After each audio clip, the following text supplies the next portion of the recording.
سلام كوراتن فتواتن تملكتنا نلمون كم تلمود بحدشن وانا وناقرام زخونا حبريتا حيزنا نباخم أبيلنا لنا نايلومي زعبانا زخون بزعبا ناي حد سنة باواوي ارتراو سنة باواوي ارتستيك خون مالتيو ازي سنة باواوي انتاي خوينو انتاي اقات امون زبل نقر ناي بزحات اب سوشيال ميديا من نقاقر خوين زركب زولوي مالتيو ازي سنة باواوي ارتراو زخونا دانيال ملس زتبحالي مالتيو لمقنا ابناتو چانل بعالت بيتو غريبا ابزحابو ناي قال مدلس ويدما زقربوا حتوتات ملسي ابزهابوت له ساعات زتفلالي حتو قريبوا نيرو مالتيو كاباتهم دانيال ملس نابي خيدو نزبد نغريو اتحتو سدما بغلصي ملسي هيوات له كمزلا ابزح الساعات اندات نغره يزركب ات فيديوون كم تزراخمو كاب زتفلالي تملكتي نستوهاوا حتو اندا ملست يا تركب نسا انتاي مليسا نزبل نغر بسفيحون دحر ذا حصار مسغاغريت مولو تحستو كلني مالتيو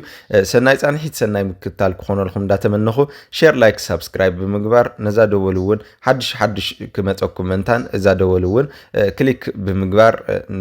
چانل زي حدش زخونهم بفلاي كتقلاقلو تدليون سبسكرايب እንዳገበርኩም ነዚ ቻነል ክትዕቢዎ በዚ አጋጣሚ ዚ ይላዎ ሰናይ صانحيت ሰናይ ምክታል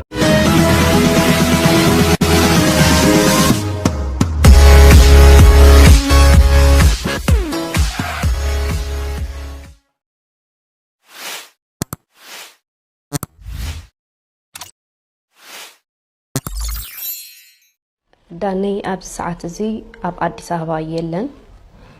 دحرتني مأسار جيزي نيرترا خمس تملزة إذا فلت كساب ساعات زي أخا سخونة دهية بالليل أتنعي كبير زجورو نجاركا كساب حجي والحنت دهي زي مهلاوي امو كورات تخاتلتي امتاي كم تزبلخكم ازي ارتراو ارتست زخونه دانيال ملس مالتيو ابز حز الساعات ابي كم زلو تطيقتو بعلت بيت حتو مالتيو تفراليو ابتو ناتوم channel حتو مالتيو ملسي كتب ياصنيحا زحفتنا خاليون انت خونه انتايا تباهيلا دانيال ملس كاب معزقيو طفيو تباهيلا تطيقا مالتيو دانيال ملس دهايو انتاي زمسلي نزول نجر بعلت بيتون انت خونه انا زفلطو نجر يولني عيلا زفلطو نجر كم زي بالليون بزح جزء تناجري كتبل نزت أفت channel أفتنا بعلا channel مالتي وأفتناتهم channel أبناء بعل جزان أبناتان زخونة channel مالتي آتيوا زفرالي حطوتات ملسي هوايا كباتهم دماء دانيال ملس نابي يخيدو ودماء أبي يخزر كب حزي نزبل نجر تناجرا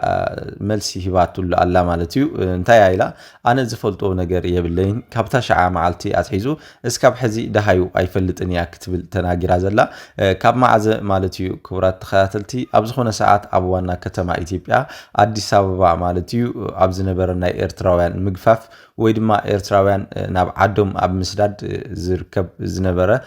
بوليس فيدرال مالتيو نزي حونا دانيال ملسون انت خونه اوتيو كم زباررو زفلت حبريتا مالتيو بتخالي دما انت يزبحال دانيال مالتيو ات فيدرال منغستي اب مبرار اب زركبول ساعات ناب ايرترا نابيت سبون كم زخديو تنغيرو تباهيل زولو مالتيو كمزي اندابل يو اتي نغرات مالت اندات نغر بتخالي دما حدش نغر اندات نغر اسكاب حزي بصيحو حزي دما بعلت جيزو ابز قربلا حتوتات زحابتو ملاش مالتيو انا زفلطو نغر ايبلين الى تناغرا زلا بزح سب حسيا كم زخونتن كم اتفلطنون ناي قربا سباتا يناغرو يمزبل سبو ناي تسانن مالتيو اب سوشيال ميديا بتخالي دون انت يالو كبرات خاتل بفلاي ابز كنستوعللو نخل حدا عبي زبل ارتست وي دما حدا زنا زلو ارتست مالتيو كمون ايرتراو بمخانو طرحيكو اب اديس ابابا اب ايثيوبيا مالتيو اندا تنغلات انت نيرو نمنتاي ناب بوليس وي دما ناب حزبي نمنتاي قرب يغبو نزبل نجر نايتا حفتنا تخكل حساب كيلخا ايلخا تقبلو زخيل نجريو كتبلو تخيل نجر كم زخونه يو زنصرلخا مالتيو معناتو اذا سب زيا وليد الله بعل غزا كوني تبهله سب ናብ ሰብ ወይ ናብ ህዝቢ ክቀርብ እንተሎ ዝበፅሖ ሓደጋታት ክህሊ ማለት እዩ ከምኡውን በዓል ገዛኺ ኣበይ እዩ ዝርከብ ሕዚ ኣብ ዝተባሃሉላ ማለት እዩ ዝተፈላለዩ ኣብ ገጻ ማለት እዩ ናይ ምፍራሕ ፍርሒ ከም ዝረኣያ ነረ ዝፍለጥ ነገር ኣሎ ምክንያቱ እዚ ነገር እዚ ኣድሕኒ ዝዓይነቱ ወይ ድማ በዓል ቤተይ እውን ከምቱ ጠፊዎ ዝኸደ ናብ ዓዱ ኣነ እውን ክጠፍእ ሓጉዝኒ ዝብል ነገር ክህሊ ይኽእል እዩ እንዳተባሃለ እዩ ዝርከብ ማለት እዩ ኣብዚ ሕዚ ሰዓት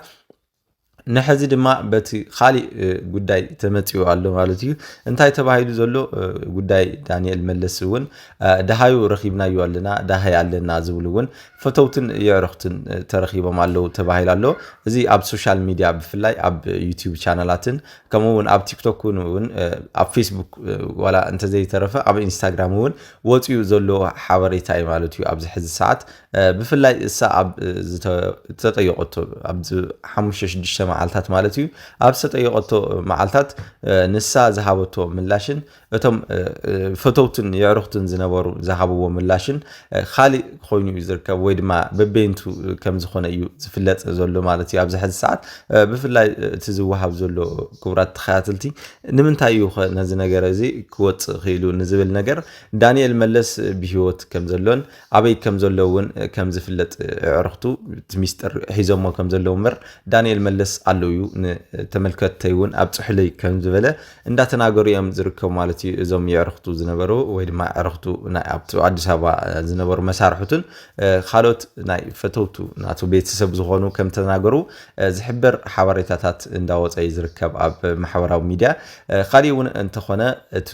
ናይ ዳንኤል መለስ ዝነበሮ ኩሉ ስራሕትታት በዓልቲ ቤቱን ዕርኽቱን ሒዞሞ ከም ዘለውን ኣብ ቀረፃ ዝነበረ ዝተቋረፀ ነገራት ኩሉ እውን ተዓቂቡ እስካብ ዳንኤል ናብ ሙሉእ ሰውነቱ ማለት ናብ ሙሉእ ቤተሰቡ ናብ ኣዲስ ኣበባ ናብ ስርሑ እስካብ ዝምለስ ጽቡቕ ነገር ክገብር እዩ ተባሂሉ ስለ ዝሕሰበሉ ዝሓውና ጽቡቕ ነገር እውን እንዳገበረ ከም ዝመፀ ንሕና ኣብ ቀረፃ ዝነበረን ከምኡውን እቲ ዘሎ ናይ ኩሉ ስራሕትታት ዘይተወደ ዝተዓናቐፈ ማለት እዩ መፅኡ እስካብ ዝውድኦ ንሕና ኣብ ቃልናን ፀኒዕና ክንፀኒዕና ከም በዓልቲ ቤቱ ኣይኮንናን ክብሉ እዮም ተዛሪቦም ዘለው ይኹን ዳ እምበር ሕዚ ደሃይ ዳንኤል መለስ ኣብ ኤርትራ ኣብ ኣስመራ ከም ዘሎን ምስ ቤተሰቡን ምስ ፈተውትን ከም ዘለውን እንዳተሓበረ ከም ዝርከብ እዞም ዕርኽቱ ናይ ቀረባ ቤተሰባቱ ተናጊሮም ኣለዎ ማለት እዩ ደሃይ ገይሮም ብፍላይ ናብ ኤርትራ ኣብ ዝደወሉ ሰዓት እቲ ዘሎ ኩነታት ኣብ ጽቡቕ ኩነታት እዩ ዘሎ እቲ ዝበሃል ኣብ ኤርትራ ተኣሲረ ኣብ ገለ ዝብል ነገር እውን ሓሶት ከም ዝኾነ ተናጊሩ ኢሎም እዮም ብስልኪ ደሃይ ኣብ ዝገበርሉ ሰዓት ማለት እዩ ግን ይኹን ዳ እምበር እዞም ዕርኽቱ እውን ይሽፍንለው ከይህልዩ ወይ ሸፋፍንዎ ከይህሉ ነቲ ጉዳይ እውን ዝሕበርሉ ነገር ኣሎ ማለት እዩ በቲ ካሊእ ገጽ ዝጥርጠረሉ ማለት እዩ ክቡራት ተኸታተልቲ እንታይ እዩ ካሊእ እውን እንትኾነ ናይ በዓልቲ ገዝኡ ኣካይዳ ማለት እቲ ዘለዋ ምስኡ ንምቕፃልን ዘይምቕፃልን ዘሎ ኩነታት እውን ኣብ ኣተሓሳቢ ደረጃ ነይሩ ኣብ ዝበሃለሉ ሰዓት ኣብ ዝሓለፈ ማለት እዩ እሳ እንትኾነት ሕዚ ወፂያ እቲ ቻነል እውን ተቆፃፂራቶ ኣብ ዘላ ሕዚ ሰዓት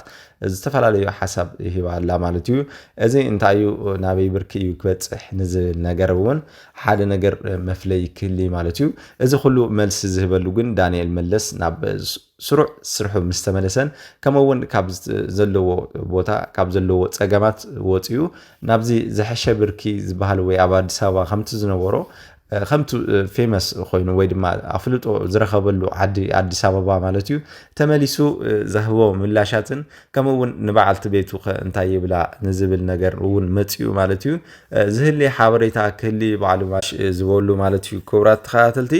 ካሊእ እውን እንታይ ያለው ተባሂሉ ኣሎ ብዛዕባ ዳንኤል መለስ ብዛዕባ ሰበይቱ እውን ኣብ መንጎኦም ዝነበረ ቅርሺ ናብ ኣካውንታ ከም ዘዘዋወረቶ ዝንገረሉ ሓሳብ ኣሎ ማለት እዩ እንታይ እዩ ትኽክል ድዩ ኣይትኽክልን ንዝብል ነገር እውን እዚ ብጣዕሚ ኣጠራጣሪ ኮይኑ ዘሎ ሓሳብ እዩ ብፍላይ ድማ እቲ ናይ ዳንኤል መለስ ስራሕትታት ኣብ መሸጣ ኣብ መዋዕላ ወይ ድማ ኣብ ዩቲዩብ ቻነል ብጣዕሚ ብዙሕ ቪው ወይ ድማ ብጣዕሚ ብዙሕ ተመልካቲ ዝነበሮ ሓሳብ ናቱ እዩ ተባሂሉ ዳይሬክቲንግን ከምኡውን ካልኦት ብዙሓት ነገራትን ሞዴሊንግ እውን የሳትፋ ከም ዝነበረ ንሰበይቱ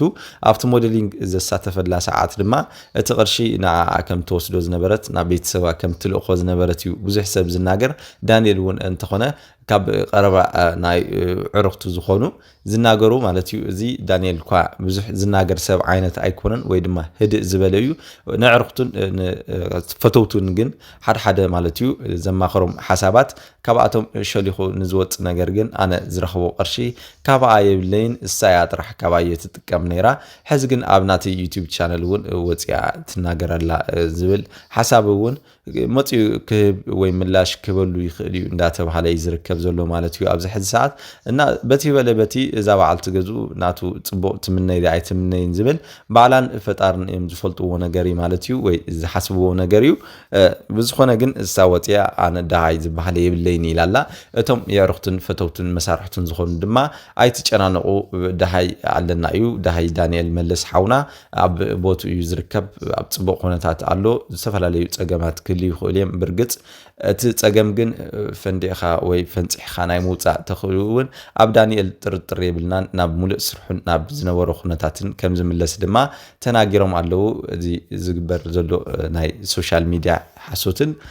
ከምኡውን ፀለመን ክተኣምኑ የብልኩምን ክብሉ እዮም ማለት እዩ እዞም ኣሕዋቱን ፈተውትን ተናጊሮም ዘለዉ እና ክቡራት ተኸታተልቲ ንሎማዓንቲ ዝነበረኝ ሙሉእ ሓበሬታ ብዛዕባ ዳንኤልን ብዛዕባ በዓልቲ ቤቱን እዚ ይመስል ነይሩ ብኻሊእ ሓድሽን እዋናውን ኣገራምን ዝኾነ ሓበሬታ ናባኹም ስካብ ዘብል ስሰናይ ንዓኹም ጠጥዑም ንዓኹም እንዳተመነኹ ሼር ላይክ ሳብስክራይብ ምግባርኩም ከይትርስዑ ብፍላይ ሼር ጌርኩም ድማ ናይ ዳንኤል ፈተው ዝኾነ ኩሉ ንክባፅሖ